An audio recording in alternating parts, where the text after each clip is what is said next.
So first, I'd like to thank OzLockCon for having me here. My name is Kevin. Today, I'd like to share with you my journey on how to reverse engineer a BTLE Smart lock called dog bone.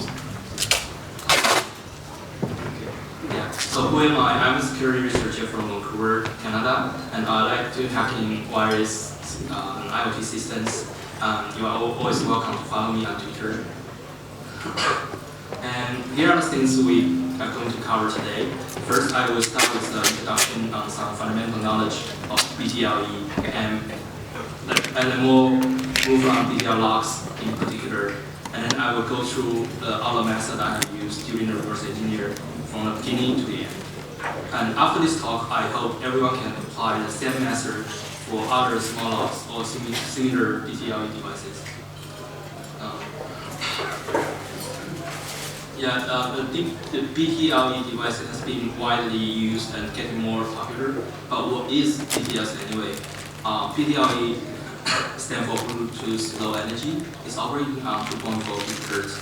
And it has 40 channels, and 37 of them are purely for data transfer, and 3 channels. There's a fixed 3 channels for broadcasting, which is 37, 38, and 39. And the Bluetooth Low Energy also using frequency hopping, so 1 data packet per channel. But the algorithm is really public known. And also for Bluetooth Low Energy, they have a thing called GATT, G-A-T-T. It's actually a profile to define how 2 devices to communicate with each other. So we are able to, the GATT server can actually contain several services, and each service has a group of things called characteristics. For characteristics, we are able to read and write and notify to it, and also the most importantly for us in order to hacking the BTLE device is each characteristic has a unique UUID associated with them. It's actually 128 bit based. So the Bluetooth device uses this particular UUID to define what functionalities this device has. And also, Bluetooth Low Energy also implement a certain level of the security. They have encryption. They come with encryptions. They actually rely on AES CCM for the session encryptions. However, you notice that on level 1, there's no authentication and no encryption in this level. But happen to be a lot of Bluetooth device by default on this level. They also use pairing, different methods for pairing. The most common one is JustWorks. It's basically using 6-digit zeros, and this is very important for us to hack it later on as well. So also, because for JustWorks, imagine you have the padlock, and there's no way you can tag in or display the current the pairing pin. So they have to find out a way to how to pair, and it's simply by using 6-digit default zeros. And also, we also need to find a way to using the right equipment to communicate with Bluetooth. The most easy one you can find that in this one. Is a BTLE dongle. It's super cheap. You can easily find on eBay. I suggest you can grab at least 2 or 4 of them. Also, if you want to increase the range to see more Bluetooth devices, you can use the second one, so UD100. The beauty thing of this is it has the external antenna connectors, so we can connect in the high directional antenna to see much further away. Or simply you can use just using our mobile phones to communicate with it. And also, if you're really serious about Bluetooth hacking, then I would highly recommend you to buy this device called Bluetooth. And I will come to this later again. Also, we know we have hardware. We also need the right software. Turns out there are plenty of mobile applications for interactive with BTLE devices already. So I prefer the one called light blue. And also, if you prefer to use NRF Connect or any other BTLE application, it actually just works fine.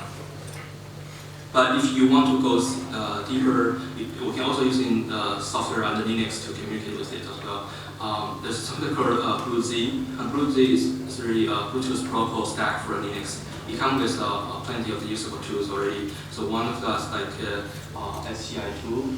So we can use SCI2 to discover the Bluetooth device's address or some other informations. And also we can use another tool called GetTool to actually interactive with the Bluetooth devices. So now we have the right equipment and the software. We need to find we need actually to discover those Bluetooth devices. So we can use in traditional way, just simply using the HCI2 scan to scanning for it. But the problem is the result we get is difficult to pass to analyzing. Now, so I would recommend to using one of the application called Blue Hydra. Blue Hydra is really an air dump like software is actually for Bluetooth, but it's dedicated to Bluetooth hunting. So as you can see, this picture here is me and my colleague Yannick built this Bluetooth survey equipment based on Blue Hydra and the Raspberry Pi. We also attach a high gain directional antenna to it, so we are able to increase the range much further away. These are the sample of work we captured. As you can see, a lot of them turns out to be Apple devices, right? So maybe general Apple users don't really care about privacy. Yeah. Okay, so now during the year, many researchers has managed to find the vulnerability on so-called smart locks. And this is also the reason why I started the project dog-bomb lock at the first place, because I like to learn and try to my things by myself as well. Then here's some of the researcher results they published before. Okay, so what kind of vulnerability you can actually find Bluetooth smart padlocks then?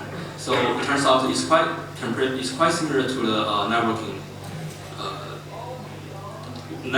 world as well. So they have plain text vulnerability. We can do the replay attack, or even can forcing it.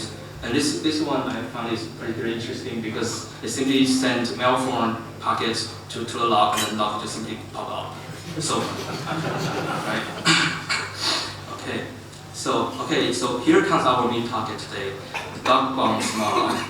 The dog-bomb lock is actually made by a company based in the UK, and the interesting thing I found is they're mainly to make accessories for mobile phones.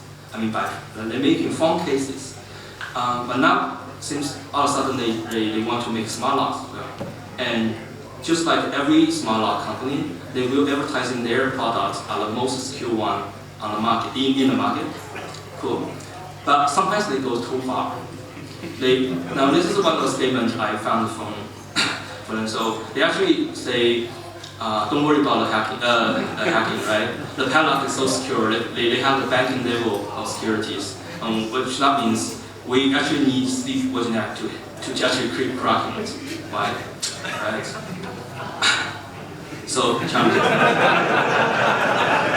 Okay, so now let's see how is the statement true or not.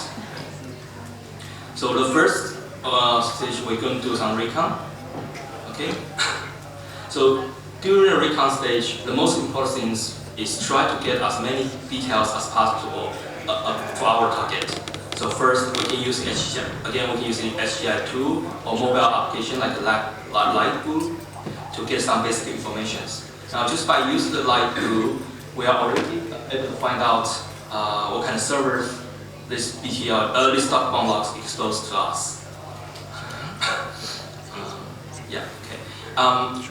And also by simply Google search, I found the duck bomb lock has been taken apart by a researcher named Ray, and he presented it at CCC Congress last year, I think. Here's an internal photo of the duck bomb lock from Ray's slides. Based on his finding, the duck bomb locks use the Nordic NRF51822 chipset for Bluetooth communication, and this chipset is one of the most common one you can find on Bluetooth devices, low energy devices. Again, this is another slide I stole from him. And yeah, which is made very clear how smart lock architecture looks like. Turns out it's quite simple. We're using mobile application to talk to the locks through BTLE, and then we talk to the backend server through HTTP or HTTPS. This is very simple. Okay, so now in order to understand deeper how duck bomb locks really works, first thing we can do is take a look at the duck bomb mobile app. Right? The duck bomb mobile app comes with iOS and Android version. By using duck bomb mobile app, we are able to obtain the current battery level and other current status of the lock. We can also open the lock by simply tapping to open, or configure a passcode to unlock it. We're also able to share a lock with the different users, and we are even able to check how many duck bomb locks are currently near us with the Google map. Right? So it's social networks of locks. Okay. Now, the Android app can be easily decompiled by using software like JD GUI. Now, this is what I found. I think the most developer, the mistake they made is because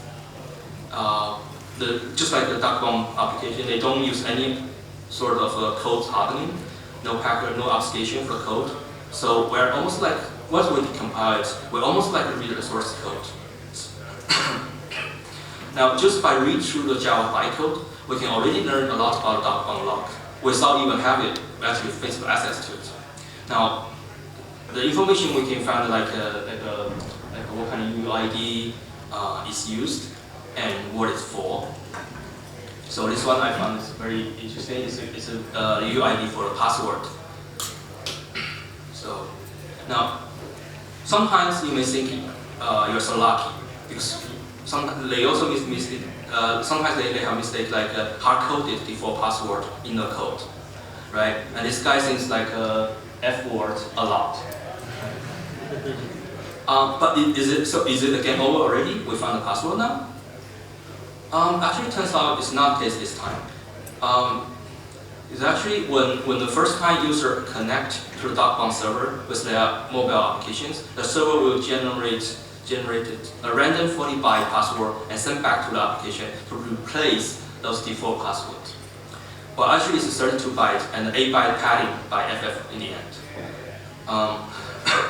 But now, one more thing worth to mention is this password will only update again when we remove the association between our account and the lock. So now that means they do change the password, but the thing is how many people will remove the lock every time from their account, and then just like you unlock it, you remove the account association, and join back in again to just for update the password. And by the way, they don't even mention this in the manual, so nobody's gonna know, right? And you may wonder how I found out of this. Now it's because even duck bomb application do encrypt with the traffic with SSL, but they forgot to turn on the third pane. And that means we can still sniff in the traffic between the application and server with software like a BERT or middle proxy. And the request and the response to or from server are now under our control. And this is turns out very handy for us to analyze the different behavior of duck bomb logs later. So, for example, this one, I actually think you can see it's clear, but if we have configured to use passcode to open the lock, the server will upscale the actual passcode with the shell 256 and send back to us as a current lock status. Now, however, since those passcodes are only used 4-digit numbers, and so that means it's very easy to crack the hash to find the real passcode. Right? So we just simply upload to the online cracking website, and then boom, we find it. So, and now if someone doing the main middle attack to sniffing our traffic, our passcode is just simply leaked already. And since duck unlock I use Bluetooth to communicate, we will need a way to capture BTLE traffic as well. So,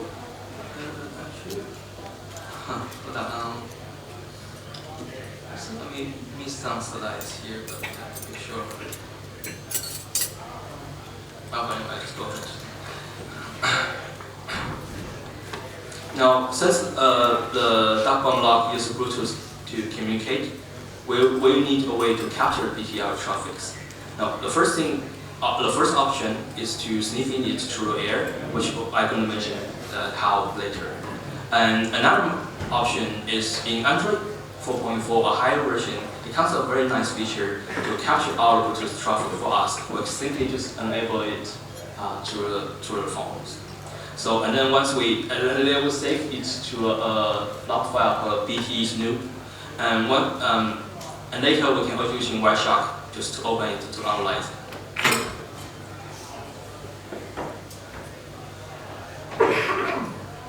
Script provided by them to do some BTLE traffic replay attack, just to prove that our concept works. So here comes our first video. So I simply using the BTLE to replay the traffic like that.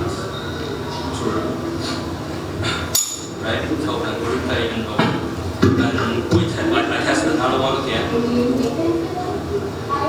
Sorry about the background noise.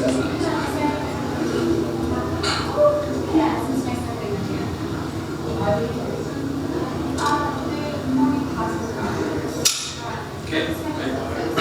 Now, however, for now we are only get the unlock password, the traffic to unlock the password from our own mobile phones.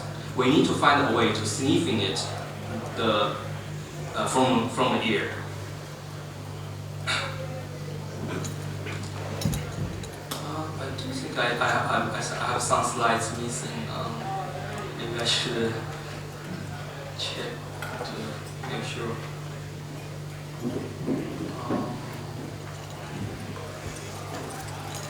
How can I?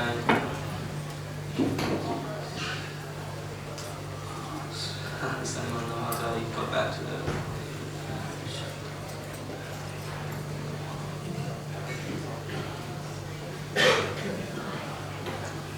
Oops. No, just yes.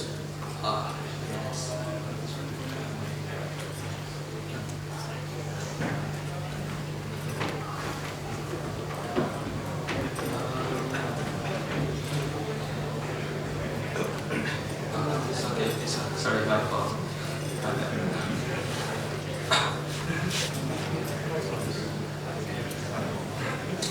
That's right. So there actually turns out two ways to sniffing unlock password from the air. We can using passively. We can sniff it passively or active. Now let's take a look how to do it.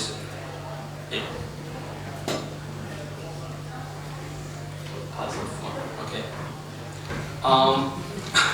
Now, when we want to do a Bluetooth security research, the Bluetooth, as I mentioned earlier, is most likely the device you're going to hear first. The Bluetooth is designed by a man called Michael Osman, and the Bluetooth is called Bluetooth Classic and Bluetooth Low Energy, and it covered pH, physical layer, and linking layer for us. Also, I would suggest we get 3 of Bluetooth dongles. The reason why is that because the BTLE is broadcast on 3 fixed channels. Remember I mentioned earlier. We just but we don't know which channels you were going to use. So we're using 3 of them just to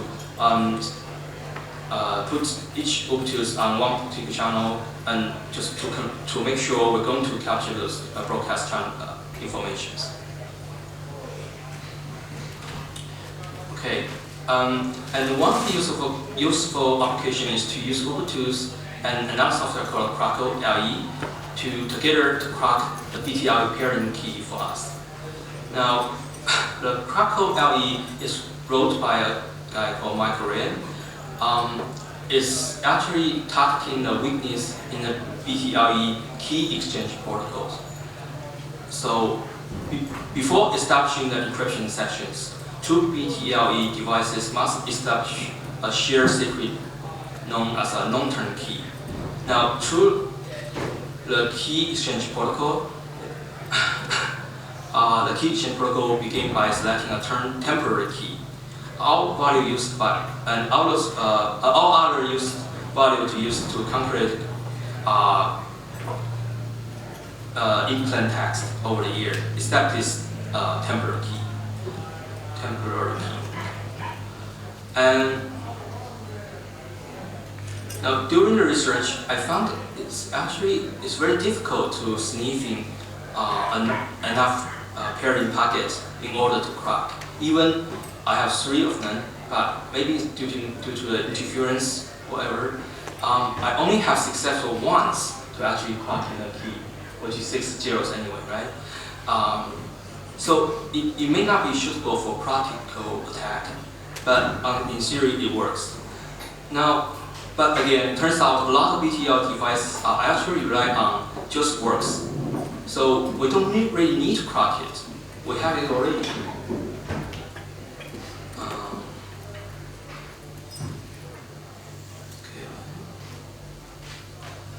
So once we know the pairing key, we can use a BTLE sniffing device called TI Smart RF to sniff in the packet between the mobile application and lock. Now,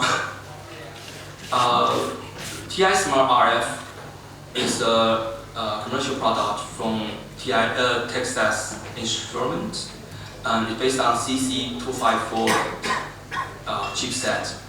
Now, it comes with a very nice GUI application called Smart RF Packet Sniffer, and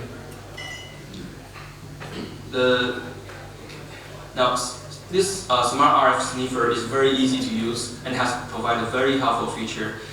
If we simply provide a passkey to the TI Smart here, it will automatically calculate out the long-term key for us, and then we're able to see the out-of-packet sniffer, the packets here.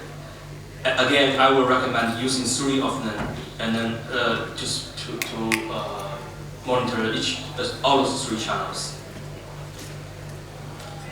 And as you can see, actually this is the unlock password I captured through the year. Okay.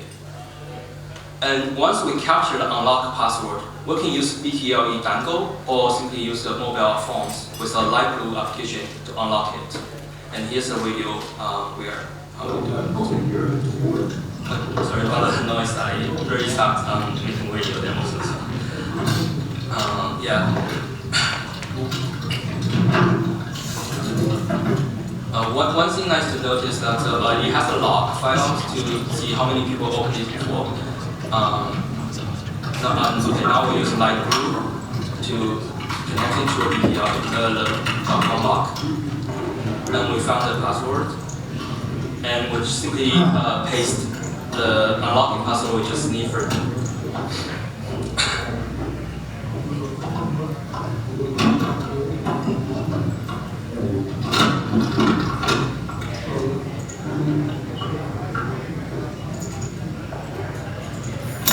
Okay, I'll open.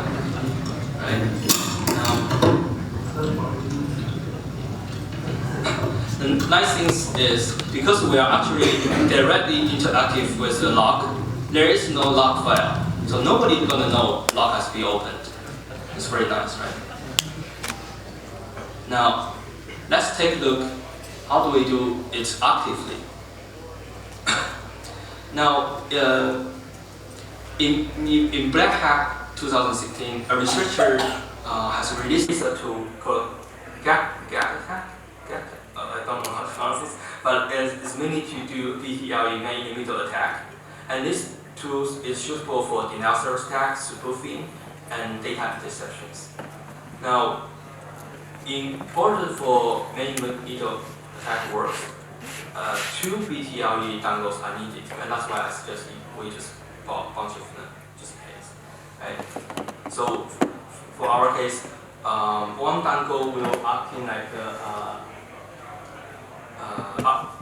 mobile applications, this one, and another dangle will act as a lock. So and then between these two, they are actually communicating to TCI network, TCI.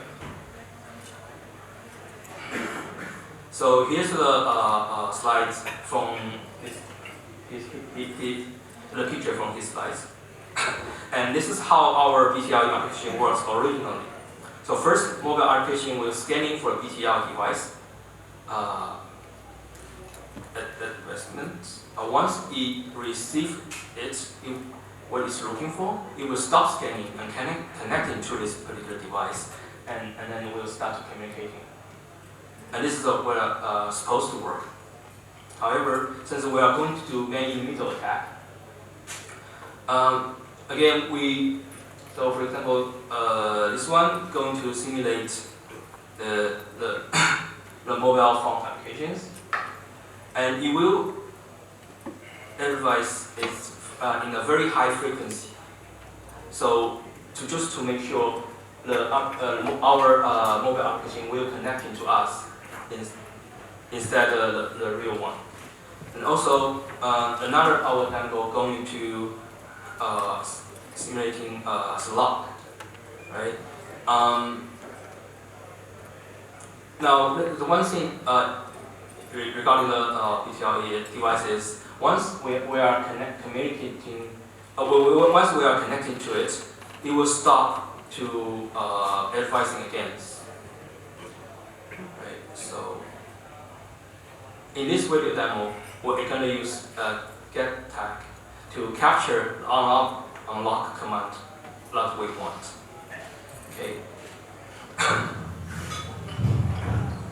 So now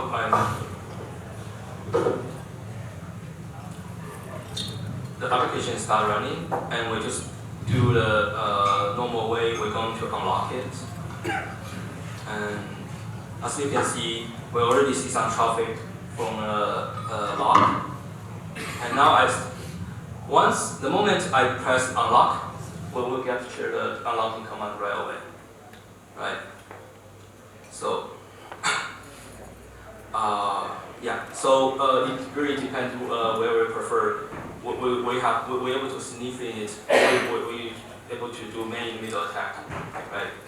So, but this is the true RF attack vector. Now, let's take a look. How can we do it in application layers? Now, remember I mentioned early on, the dark bomb application has provided an interesting feature that we can share the lock with different users. So, this is a very, very cool feature actually. We are able to allow certain users to open a lock that's while we are currently away. But I would really wonder, how does it work and what kind of information has been shared? Actually, sharing procedure is quite simple. When owner decides to share a lock to one particular user, server will send a sharing invitation token to this user. Right? So once and then we accept it, this sharing invitation, the server will reply with the lock ID and the types of this account. And when we share the lock with someone else, the owner get the capability to configure a particular time slot to access the lock, or how many times they can do it. Sounds secure enough, right? Now, I wonder how can we bypass this? Okay. Now, before we bypass this limitation, we need to know a little bit more. Here are the procedures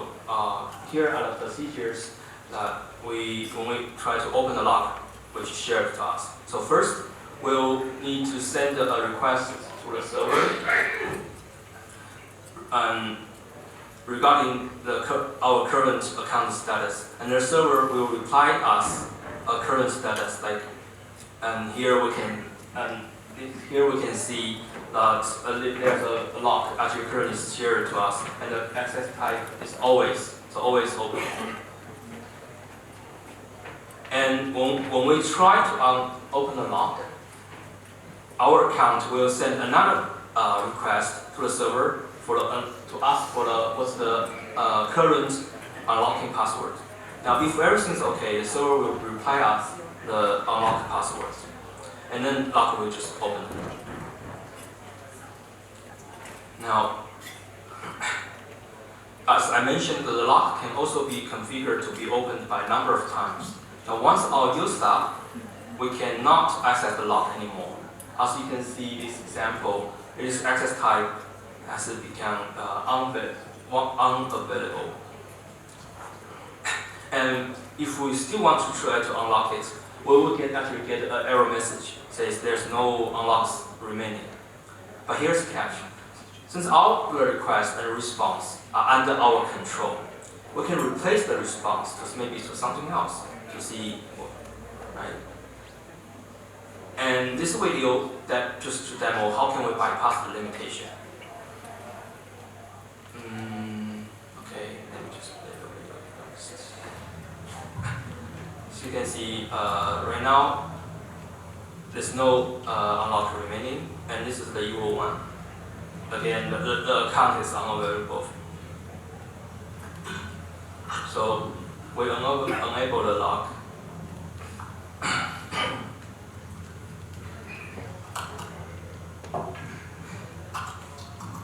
And we replace the limitation remaining from 0 to 1, and we send it as a response. See, we now have remaining unlocked. Right? Now, again, we're going to send another request to ask for unlock it.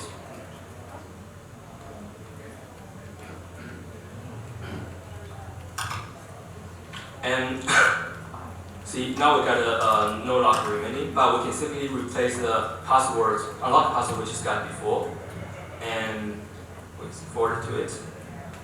See, open. So we have actually, turns out we have unlimited access to it.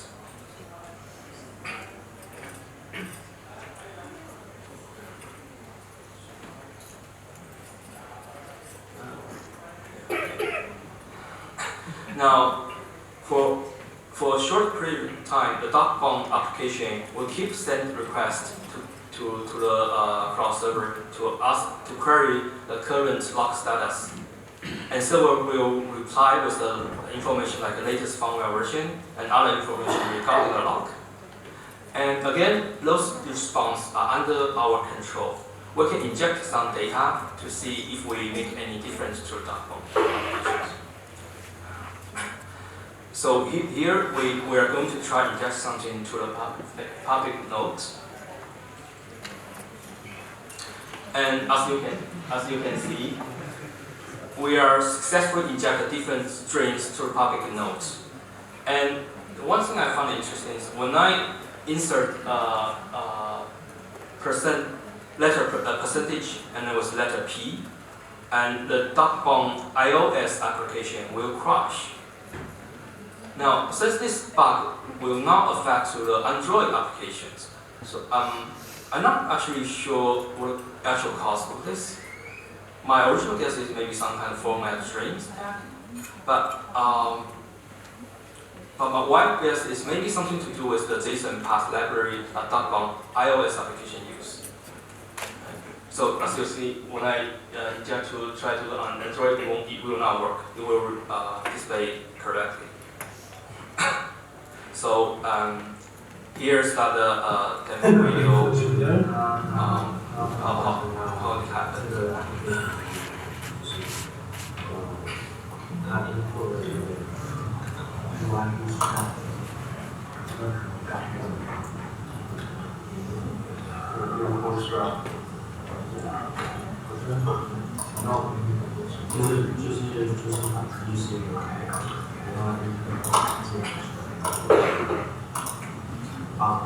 Okay, so we're now see crashed.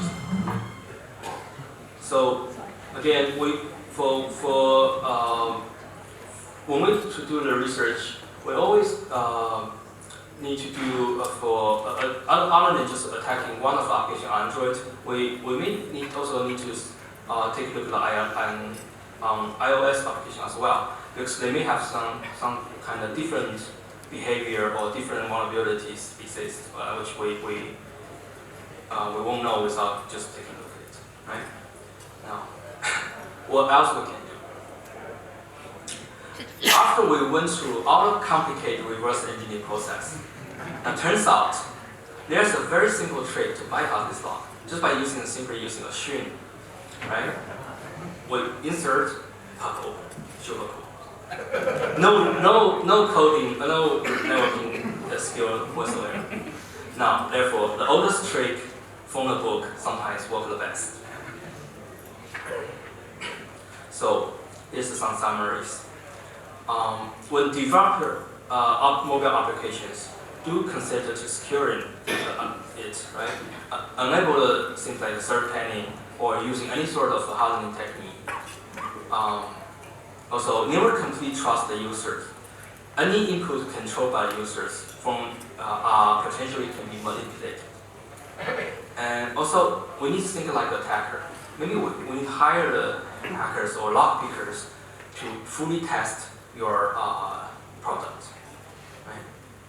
And again, there are going to be more IoT devices coming, and less hacking for fun, right? Not for profit.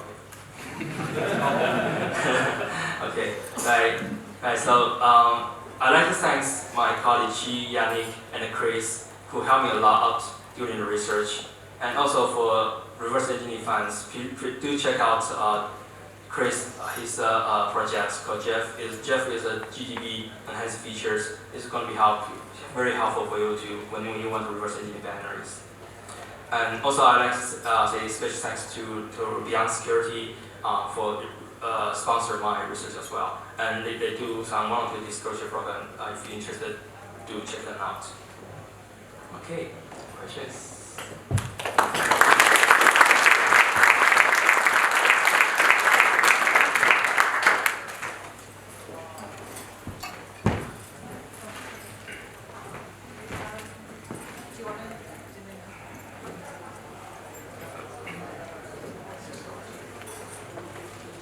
We're taking questions, and we have locks for the first person to ask a question. I saw a hand over there first. Yep. So I'll just throw this back to her. Yeah, just a general question. Did you report any of this mirroring to the vendors, and so what was the reaction? Sorry, Did you report it, and what was their reaction? Did you report vulnerability to the vendors, and what was their response? Oh, Oops. Microphone? sorry. The question was, what's the response from the vendor? Yeah. Okay. Oops, I didn't notice. but anyway, I think as I mentioned, the guy called Ray, he's already presented in CCC. So I consider maybe they already know. So. Did you try to test other versions of iOS for the iOS application? Because I'm not good in iOS application version, so I didn't try, and I just accidentally find this out, so I just mentioned. But maybe we can take a look at it later if you want. Microphone, if you'd like it. mean, I can hear you. Yeah. So in the very beginning, after you decompile that Android application, so in the first few lines, I saw there's like API keys there. So do you like find out what are those for? What was it again? So can you go back to the very beginning where you decompile the Android alphabet? Okay. So yeah, so like the first picture of this. Wait. This one? Yeah, this one. So you see the fifth and yeah, so the fifth line you see API key there, and this API public key. Do you like figure out what are those for? Oh, this is only for your access to communicate with the server, and it will just send it all Right. all the time. So does each installation get a random key, or they're using the same key to? No, same key all the times. Alright. Can you like impersonate other phones by using the same key, or? Actually, you no, this API key is only for you to access the server. If you want to impersonate somebody else, I actually tried, but they do they will generate token, random token to associate with this particular user only. So because those tokens are generated on server side, and they will send it to you. So I didn't figure out how can I impersonate in and if that's Okay, thank you. questions.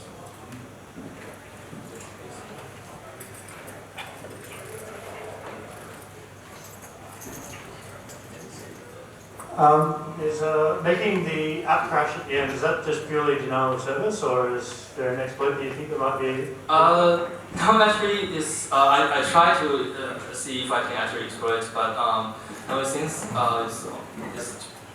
won't make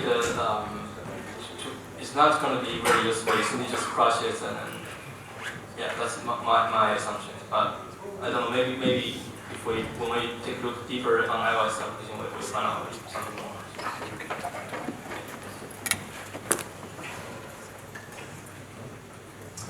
So I work for an electronics retailer that if you were to Google Ubertooth, we would be in the first page of results. And I can say we sell huge amounts of IoT gadgets of varying kinds, basically all of which have poor to no security, as is the case in the market for that sort of thing. Do you feel like companies like myself and others have an obligation to help raise awareness for how you should be implementing security on these devices, and what sort of lengths we should go to?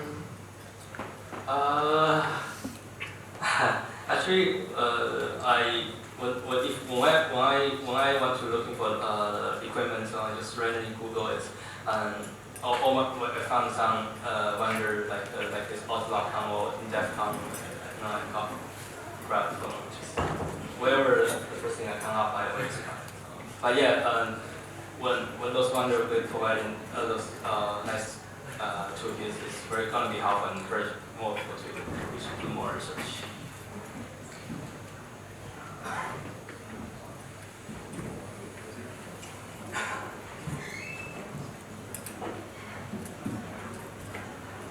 Thanks for the talk, good talk. I was just wondering, looking at the firmware updates and you looked at the crashes, was there any sort of like cryptographic signatures on that firmware, and did you have a chance to try and modify the actual firmware payload, or was there just that SHA-256 or SHA-1 checksum for the firmware?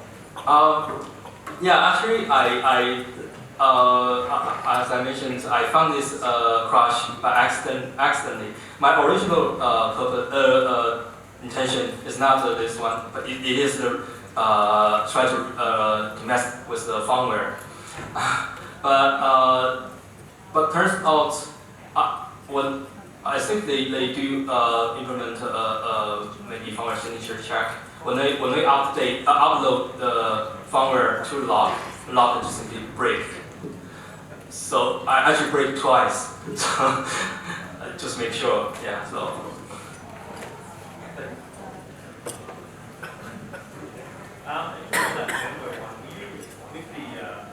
Sorry, can you repeat? I didn't hear that. With the firmware update where you were talking about how you have to share the lock with other people, were you able to see if it's possible to update the firmware without having the actual like master key, you have like the guest key or anything like that? So does the phone enforce the firmware update, or does the sort of web API actually enforce the update? So I can't hear.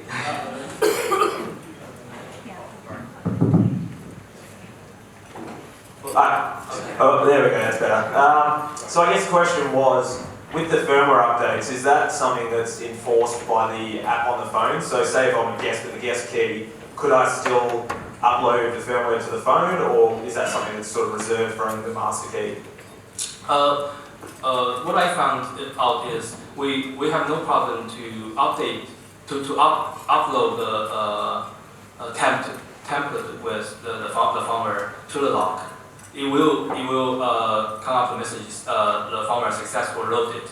Now, however, the very next thing happen is the lock will just break. It will not function anymore. So yeah, I think. But anyway, I would definitely like to dig in more to see how can we bypass this. Thank you.